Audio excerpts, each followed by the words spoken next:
തട്ടിപ്പായിട്ട് കുറച്ച് ആൾക്കാർ ഇറങ്ങി. അത് കുവൈറ്റിലാണ്. പുതിയ തട്ടിപ്പ് അല്ല, പഴയ തട്ടിപ്പ് തന്നെ അപ്ഡേറ്റ് ചെയ്ത് പുതിയൊരു തട്ടിപ്പായിട്ട് ഇറങ്ങിയിട്ടുണ്ട്.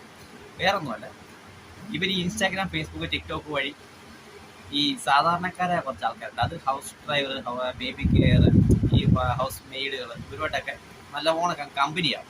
നല്ല കമ്പനി വെച്ചാൽ നല്ല കമ്പനിയാണ്. എന്നിട്ട് ഇവരുടെ വിശ്വാസം അങ്ങ് പിടിച്ചു പറ്റിയിട്ട് ഇപ്പം എന്താ ചെയ്യുന്നത് വെച്ചാൽ, ഇവർ പറയും ഞാൻ എൻ്റെ ഒരു പിറന്നാളാണ് അല്ലെങ്കിൽ എന്തെങ്കിലും ഫംഗ്ഷൻ ആണെന്നും പറഞ്ഞ് കുറച്ച് ഗിഫ്റ്റ് അയച്ചു തരാം എന്നൊക്കെ പറയും. അത് ഇവിടെ നിന്നും അല്ല, സ്കോട്ട്ലാൻഡ്, UK, അമേരിക്ക എന്നൊക്കെ ഈ സാധനം അയച്ചു കൊടുക്കാമെന്ന് പറഞ്ഞു. അത് ഈ ഗിഫ്റ്റ് പർച്ചേസ് ചെയ്യുന്ന വീഡിയോ വരെ കൊടുക്കും. കാരണം അതിനകത്തുള്ളത് ഐഫോണ്, പൈസ, സ്വർണം എങ്ങനെയുള്ള കുറച്ച് ഐറ്റംസ് ആണ്. എന്നിട്ട് പറയും ഇത് ഞാൻ അയച്ചിട്ടുണ്ട്, എയർപോർട്ടിൽ വരുമ്പോൾ അതും പിക്ക് ചെയ്യണം. ആ ശരിയെന്നും പറയും. കാരണം ഈ സാധാരണക്കാരെ ആൾക്കാരെ കേട്ടോ, നല്ലോണം ചിന്തിക്കുന്ന ആൾക്കാരല്ല, സാധാരണക്കാരെ ആൾക്കാരിനകത്ത് പോയിപ്പോഴും അങ്ങനെ പിക്ക് ചെയ്യാന്ന് പറയുമ്പോൾ ഇവർ ഇവിടെ നിന്ന് വിളിക്കും, എയർപോർട്ടിൽ നിന്ന് പറഞ്ഞ് ഇവർ വിളിക്കും. എന്നിട്ട് പറയുന്നത് നിങ്ങളുടെ സാധനങ്ങൾ ഇവിടെ എയർപോർട്ടിൽ പിടിച്ചു വെച്ചേക്കാം, 350 ദിനാർ അടച്ചാൽ ഇത് തരാൻ പറ്റും. ആലോചന 120 ദിനാർ ശമ്പളക്കാരാണ്, സാധാരണക്കാരായ ജോലിക്കാർ. ഞങ്ങളുടെ വേലക്കാരിക്ക് പറ്റിയൊരു അബദ്ധമാണ്.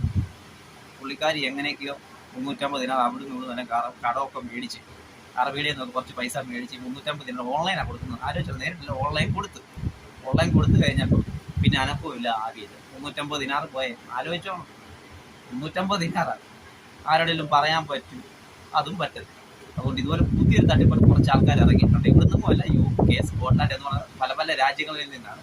പൈസ പോയതാണ്. അതുകൊണ്ട് ഇതിനകത്ത് പോയി ആരും പെടാതിരിക്കും. ആരും ഇച്ചിരി ചിന്തിക്കുന്ന ആരും പോയി പെടത്തില്ല. സാധുക്കളായ കുറച്ച് ആൾക്കാരുണ്ട്, അവർ പോയി ഇതിനകത്ത് പെടും. അതുകൊണ്ട് എല്ലാവരും ശ്രദ്ധിക്കുന്ന നല്ലതായിരുന്നു.